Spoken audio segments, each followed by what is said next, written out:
Shalom from Jerusalem. I'm Jonathan Hessen, and this is another edition of TV7 Editor's Note. And joining me today from Ukraine, Kiev, is my dear friend, colleague, Colonel Richard Kemp, who is among the former heads of the Joint Intelligence Committee of COBRA. Of course, that also entails, among others, MI6, MI5, and the other branches of intelligence in the United Kingdom, as well as a British Army commander who commanded also the British forces in Afghanistan, among others. How are you doing, Richard? I'm doing very well, Jonathan, and it's a great pleasure to join you and your viewers today. It is a pleasure hosting you. As you know, we usually start this program with prayer, and we'll immediately dive into a long list. I have many questions for you with regard to the current situation in Ukraine, but also beyond that, the implications for the Middle East, also for the security of Israel and the peace of Jerusalem, among others. All right. So if you will all also join me, and we'll immediately dive into it. Thank you, Lord, for today, Father. Thank you for the blessing and privilege of being able to, yet again, produce production from Jerusalem, and this time also Kiev, together with dear Richard Kemp. Father, I pray that you'll bless our conversation, that whatever we do or say will be to your glory, and that it will serve as a true blessing to all watching right now. We pray in Jesus' name. Amen. Richard, I'd like to note something, and I think that most people are aware of this, but it's not said enough. Without the United Kingdom, Ukraine would not be in the position it is today, which is an understatement, capable of defending itself, its sovereignty, its territorial integrity, for that matter, which is obviously still in breach. Nevertheless, there are aspirations to turn the tide, and there have been some successful advances. Now, I think as one of the top experts, I think on the Russia-Ukraine field, I think you don't have many people competing with your clear insight of the battlefield there. You were amongst the first, if not the first, to point in multiple reports and articles to the various power struggles between Wagner and Prigozhin, to the defense ministry in Moscow and Sergei Shoigu, the defense minister, something that obviously we all saw the developments, but you were the first one to actually point out to those developments and highlighted the complexities within that and the implications also for the war in Ukraine. So you've been spot on to date. How about you deliver us a little bit more information on the current state of play? Yeah, I mean, firstly, on the first point you made about Britain's role in this conflict, it's surprised me slightly to find in the couple of weeks I've been here that when you talk to Ukrainian soldiers in particular, but also other people, they almost always say that the UK has been the number one backer of Ukraine and the number one supporter of Ukraine's military defense against Russia, with the US number two. And that's slightly surprising because, of course, the US has given by far the lion's share of support in military terms and financial terms to Ukraine. But I think what the people here recognize is that Britain was really, under Boris Johnson, was the first country really to come out and stick up for Ukraine and to directly give weaponry to Ukraine. And also, I think people are grateful here also for the fact that Britain has encouraged and led many other countries in Europe and around the world in supporting Ukraine. So it's, as a Brit, it's actually quite gratifying to see that the efforts that have been put in, and of course, without, like many other countries, great sacrifice in us doing so. I think it's nice to see that appreciated. As to the current situation here, I've been at the battlefront in recent days. I've observed Ukrainian military action, spoken to commanders and soldiers on the ground during the fourth month, pretty much, of the counter-offensive. And the reality is, I'm afraid to say, that despite their extreme bravery, I think a very, very large amount of military skill as well, some of which has been acquired very, very quickly, and the immense sacrifices they're making on the battlefield and back home. There aren't great signs of progress. The offensive has not really penetrated even the first line of Russian defenses. Yes, it took out the screening force. It's gone through in some areas the screening forces, but the first major line of Russian defenses have not yet been penetrated after 4 months. Now that should not really in many ways come as a great surprise, despite the optimistic expectations built up before and in the early days of the counteroffensive, because what's being expected of the Ukrainians is to fight through vast and hugely well prepared Russian defenses. And we're talking here about very, very extensive minefields. We're talking about anti-tank obstacles that have been constructed, very effective ones, trench lines, pillboxes, barbed wire, every kind of obstacle you can imagine, backed up by large numbers of troops, backed up by aircraft, by attack helicopters, and every other resource available to Russia. And they've been expected to do that with very few armored vehicles and with no real air support. Their own air support is pretty much limited to drones, and that's mainly observation drones. So it's very much an unequal battle. And one area I would focus on is artillery. It appears to me that the Russians outgun the Ukrainians by about 10 to 1 in artillery. Obviously, there are places where there's local superiority on the Ukrainian side, but generally speaking, artillery, the Russians are by far the strongest in artillery. And that is the main killer in this war, artillery for both sides. So a lot's being asked of them. They're doing, I think they're doing a very impressive job, but it's not enough. And in order to get through the Russian defenses, they need a great deal more support. It may not be possible before winter sets in for them to do that. They may end up having to have a pause and hopefully being rearmed by the West. That would be my hope, although it's not necessarily my expectation. Meanwhile, I would just also highlight one other area, which I think is very important. Basil Littleheart, who was a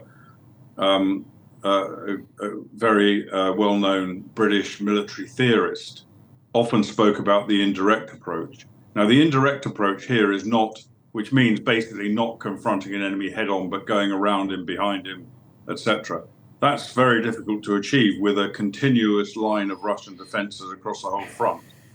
And without a navy, the Ukrainians lack the capability of mounting an amphibious invasion behind enemy lines in the Black Sea, for example, without an air force that can maybe drop paratroopers or hit Russians in the rear with massive bombardment. Those things don't exist. So, but the Ukrainians have not abandoned the idea of an indirect approach, and we've seen in recent days we've seen the attack against Crimean dockyards of Russian ships. They I think destroyed, if not destroyed, severely disabled a Russian submarine and a very significant Russian landing ship in Sevastopol just a few days ago. They've targeted other ships, including on the Russian shore of the Black Sea. And on top of that, they've been mounting increasing number of drone strikes using locally manufactured Ukrainian drones against Moscow and other cities in Russia, military targets, of course, which maybe in themselves they're not extremely powerful, but they have had the effect. For example, when drones hit Russia, they closed down Russia's international airport, which is very disruptive.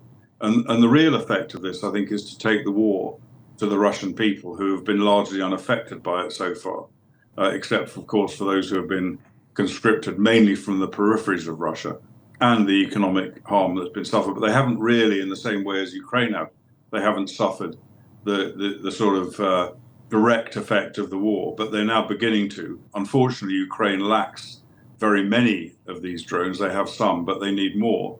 And the big handicap that Ukraine has is that the West including Britain, US, restrict the use of its weaponry, its supplies, to Ukrainian territory, so they can't use Western supplied munitions against Russian sovereign territory, which is, I think, is a big mistake. It basically ties one hand behind Ukraine's back. But I think this indirect approach, this strikes against Crimea and against Russian territory, I think is a very important development, which I hope to see expanded. It immediately came to my mind, "באין תחבולות יפול עם ותשועה ברוב יועץ," which in Hebrew means, it's a reference from the Bible, without tricks, a nation shall fall, and salvation will come from good advice. But while I listened to what you were saying, 2 points came to mind. One is, it seems like the counteroffensive, before the 4 months occurred, it was promoted time and again. I mean, the Americans couldn't stop talking about it on public spheres that, quite frankly, if you look at history, and going not too far into history, Germany overwhelmed Russian defenses of roughly 4.5 million strong, with only a 1.7 million army, because it was capable of maintaining that secrecy of the date and time of attack. It was something that was necessary to quite understand it. Of course, different circumstances, but even if you go to the Winter War, I mean, the quantities of artillery fired in the Winter War at the time was equal to an entire week of what we see today. So there is still leeway for the Ukrainians to succeed in such a reality. History proves it to a certain degree. Of course, again, the sophistication and the weaponry utilized today is quite more advanced and more devastating. But what I'm trying to identify is, are the Ukrainians currently truly up for a counteroffensive, or should it also be considered to make a strategic stop and reconsider, again, as you also mentioned, the indirect approach, which is something that obviously lacking depth of field in circumstances because of defensive lines allows you to kind of reevaluate the capabilities and the weak spots of the enemy and try to penetrate in more creative manners. The Russians also are lagging behind and are seeking to, of course, import additional weaponry from Iran, from North Korea, from other countries throughout the world, usually the malign actors of the international community. And it seems like there is a certain stalemate at this stage. Would you see this alter in a certain way if the West would then step up and free up Ukraine's ability to utilize its weaponry granted by the West also for this counteroffensive deeper into Russian territory? As to your first, or one of your first points there, I think I've spoken to many ordinary Ukrainian people as well as military commanders and soldiers on the ground, and I spoke a couple of days ago to a group of students at one of the universities here in Kiev, and there's no doubt in my mind that the vast majority of Ukrainians are very much up for this fight. And when you mention the idea of a ceasefire or accepting Russian penetration of Ukrainian territory or Russian possession of it, it's resisted almost by every single person. So, and I sense the kind of stiffness of feeling that I imagine existed in Britain in 1940 when they were being heavily bombarded by the Germans and refused to contemplate the idea of giving up, as other countries had been forced to do. So I think that feeling is very strong. As far as lessons from history about even a side that's outnumbered prevailing, I think anyone who predicts how a war is going to go, I think is fooling themselves and anyone they're predicting it to, because war has so many different moving parts, so many intangibles, and so many factors that we can't really contemplate, that no outcome can be predicted with certainty. And it is, of course, as you allude to, it is possible the Ukrainians could prevail in this counteroffensive, we could find some tremendous breakthrough occurs in today or in a few days' time, which causes a Russian collapse. It is eminently possible. As far as I'm not suggesting that the Ukrainians are not going to prevail in either this current counteroffensive or if there's a pause and then another offensive, that's not going to succeed. I hope it does, but I think the situation as it appears now is that this current counteroffensive is not going to go much further. I hope I'm wrong. As far as the potential for a decision to be made on the basis of depth attacks, like the indirect approach that I referred to, and provision of Western weaponry to allow the Ukrainians to hit the Russians harder, I think this is a very important thing, because what I think Ukraine hopes to achieve by attacking Russian sovereign territory and also Crimea, which of course is not Russian sovereign territory, it's illegally occupied, is destabilizing the Russian regime. And there are many signs of instability in Moscow. Many commentators say that Putin's not going to collapse, he's not going to fall. I don't think that is by any means a certainty. And I think hitting Russia on its own territory is one thing that could well lead to instability. And I think that's what the Ukrainians have in mind, because even if you can't destroy the enemy on the battlefield, as we saw, for example, in Vietnam, the Vietnam War ended and the Americans withdrew largely not because of battlefield defeat, but because of political defeat at home and political lack of resolve. And I think that is something that could turn the tide in this war at some stage. My great fear, I have to say, is that I believe that President Biden, for all of that, I think he has in mind a ceasefire before the US general election. I think what's driving him above everything is the US general election next year. And I think this war is a wedge issue in that election. I think it's going to be beneficial for him if there is a ceasefire before then. But of course, the ceasefire takes two to tango. Will the Russians agree to it? And the reality is that if there is a ceasefire, and of course everyone wants a ceasefire, everyone wants the war to end. But if there is a ceasefire, it will be, I believe, on Russian terms. In other words, Ukraine will be forced to accept the occupation of its territory, despite all the blood it spilled to stop that, by Russia. And that's something that, again, I've spoken to Ukrainians about. They're very resistant to that, understandably and rightly.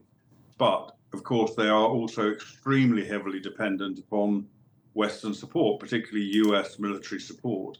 And if the US pressures Zelensky to come to terms with Russia on Russian terms, I think it's possible for him to do so by cutting off or really cutting back on weapon supply.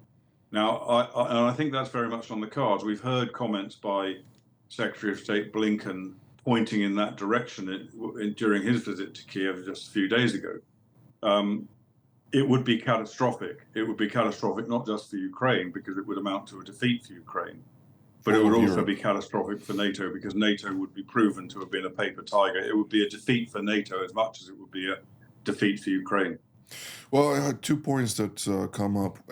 War, as you say, is very unpredictable, and we don't know whether or not a direct attack on Russian soil, at least the way I see it, would either turn the people against Putin or would even reinforce their perception of the need to contend with a quote-unquote Western threat, which is heavily promoted throughout Russian media. Another angle that I think is very important to highlight, Zelensky's mandate is rooted in regaining all of Ukraine's territory at all cost. And that is something that is echoing in many holes throughout Europe and also in Washington. People are aware of that. And they want to ensure that there is a sense of morale or tailwind to allow for such a reality to occur. Of course, there are various sentiments, and I agree. Right now, whatever comes out of Washington is politically tainted.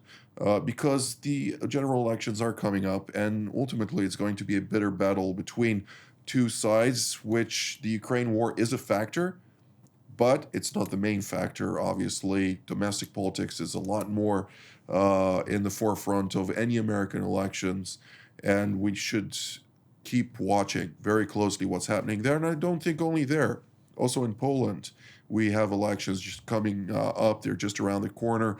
Will the current government, which is very adamant to thwart the Russian advance, continue to support Ukraine, or will the government of potentially one of the opposition figures, Tusk or others, allow for a different reality? Hopefully, I tend to be more aligned with the current government, which has shown exceptional resilience despite the cost, also on a monetary front, but also other aspects in support of Ukraine, and allowing them to really push and lobby also other European nations in remaining steadfast despite the lack of impact it had on many West European countries, particularly on countries like the Netherlands, even Spain and France. I mean, there is less of a sense of relation to what's going on in Ukraine as there is in Britain.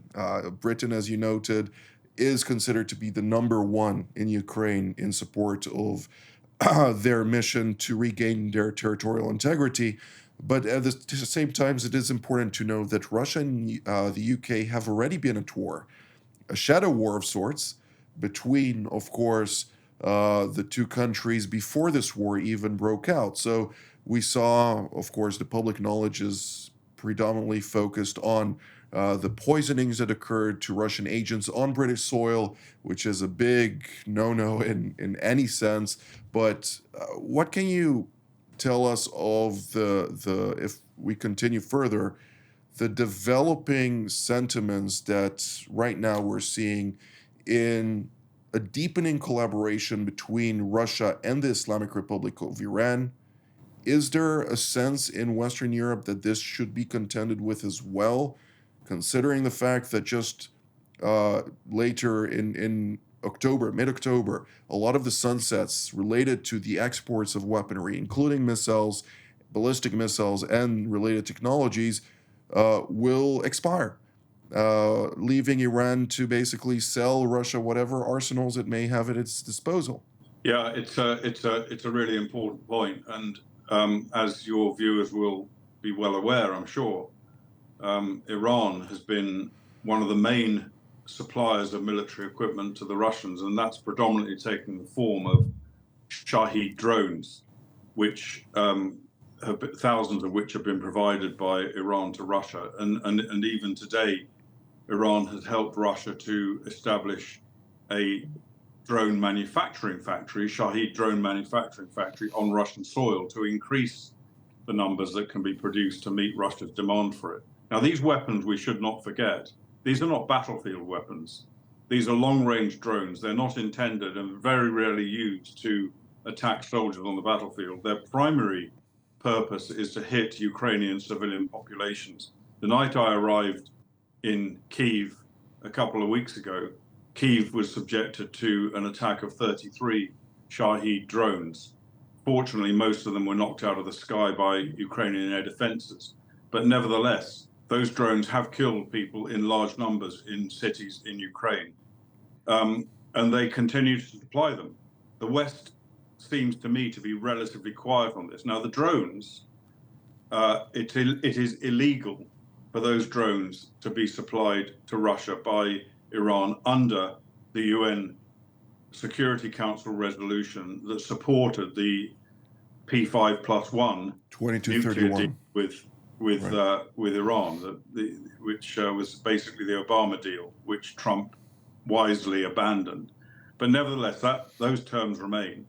And under that UN resolution, snapback sanctions could have been imposed upon Iran for supplying these drones to Russia, and should have been. And that means real damage. Reimposing sanctions that were lifted under the Obama deal didn't happen. The reason is because the White House is desperate to re-establish that Obama deal in some way or form, and that's led to constant appeasement of Iran by the West, led by the United States. And we saw only this week $6.5 billion of Iranian assets frozen in South Korea were released.